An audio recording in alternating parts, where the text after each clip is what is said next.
Louisiana Beer Reviews. Founders Double Trouble. This is a revisit. Hey, you know what? It's been over 5 years since I've had this beer.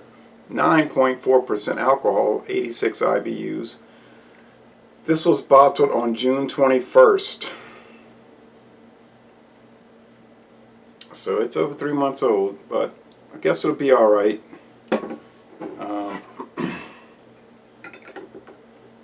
We'll find out. It gets a 99 out of 100 on Rate Beer, 99 out of 100 in the style, 94 outstanding out of 100 on Beer Advocate, 79 out of 100 on Night Smoke, 79 out of 100 on Untapped, which is good for that website. Now this is the glass they're showing on their website, Founders website. So figured I have one, I'll use it.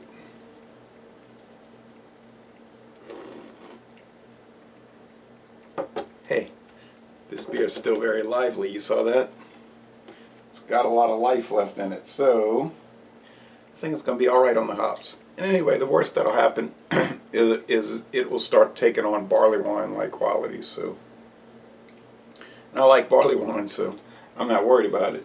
But, of course, I'd rather have it a week old on draft, but that's not my option right now.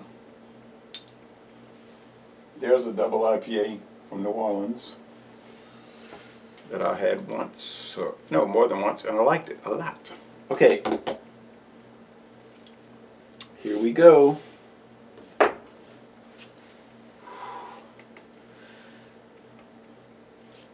It's been a hot fall so far. Autumn is humidity and a lot of heat in southeastern Louisiana this year in 2019. It's amber. This beer is amber, nearly orange. I see a lot of bubbles. I see a great amount of powdery sediment. I did the swish and pour, so where the light's hitting it from outside, I see a descending cloud of, it looks like little chunks of, I don't know what it is, but powdery sediment descending. So setting up real nice. Let's go with the aroma on this India Pale Ale, this double India Pale Ale. It'll cost double the trouble for me.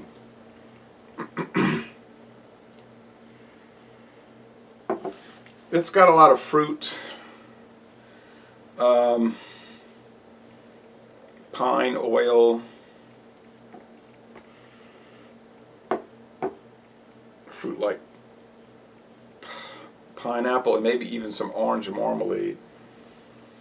White bread crust is pretty intense in the aroma, but it's not super intense. It's just pretty intense. See what I mean?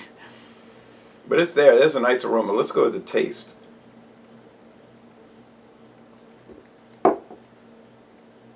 This will be the nightcap. Last beer of the day on the day off. Woo! Toot toot. Those 3 months haven't affected the hop bitterness. It is so bitter.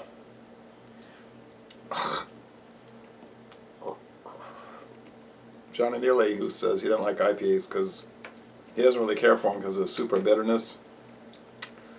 And other people I know that can't stand that harsh bitterness, they would hate it. They would hate it. It's so intense. If it was a week old, imagine what it would be like. It's 86, but it's still presenting a pretty hardcore 86. And talking about hardcore, I drank the Punk Hardcore IPA once. This is like in 2012. But the bottle was from 2007. It's 5 years old. I thought, what's this going to be like? One bottle blew up because I just tapped it on the counter, just like tap, and the top blew off. I said, I don't know. To me, it was like defective in that sense. I brought it back to the store. They gave me an exchange. But the other three were fine. And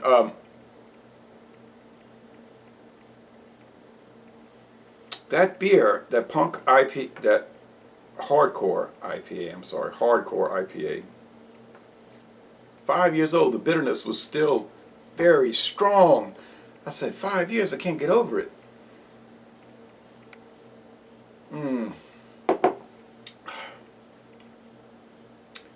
It's a piney, fruity bitterness.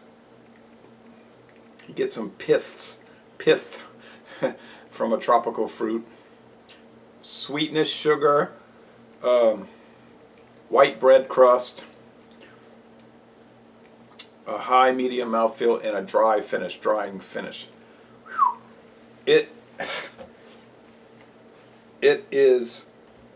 It has been too long since I've had it. Over 5 years. That's not good. The price is nice. It was $3 something at Mathern's. I don't know, like, same thing with the Founders Underground Mountain. It was like $3.89, and other people are telling me $3.89. I had to pay $5.99 for Founders Underground Mountain Brown. Well, I'm sorry, I got it for $3.89. All right, thick. Look at that thick, rich lacing.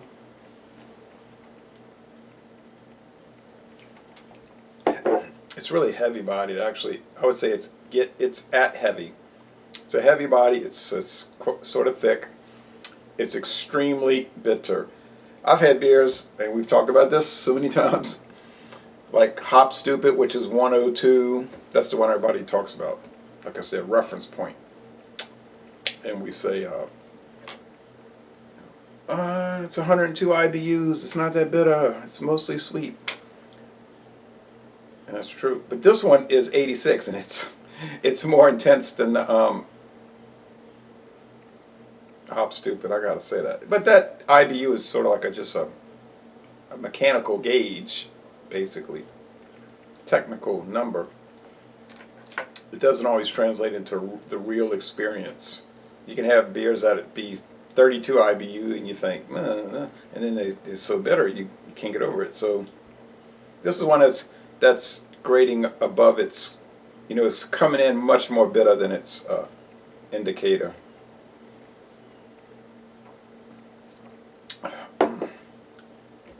Just think of a very fruity, top fermenting,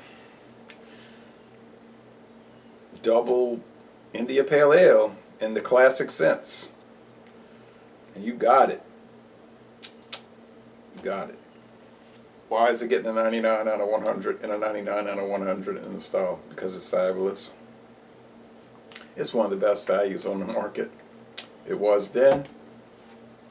It is now. That's the truth. And that's reality. So, what would I score it? Easily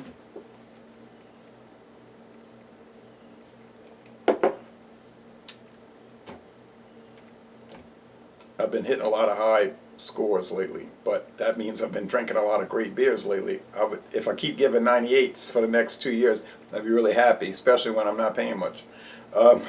It's a 98 out of 100. I'm going one below rate beer, but you could argue it's a 99. I wouldn't object. Is it one of the best beers in the world? It's in the mix. It's in the mix. So, I'm not kidding around. Les Bon Ton Relais, exquisite. This is an exquisite beer, and I'm going to end this review by saying, y'all come on down to hot, humid, autumn, as they call it on the calendar, southeastern Louisiana.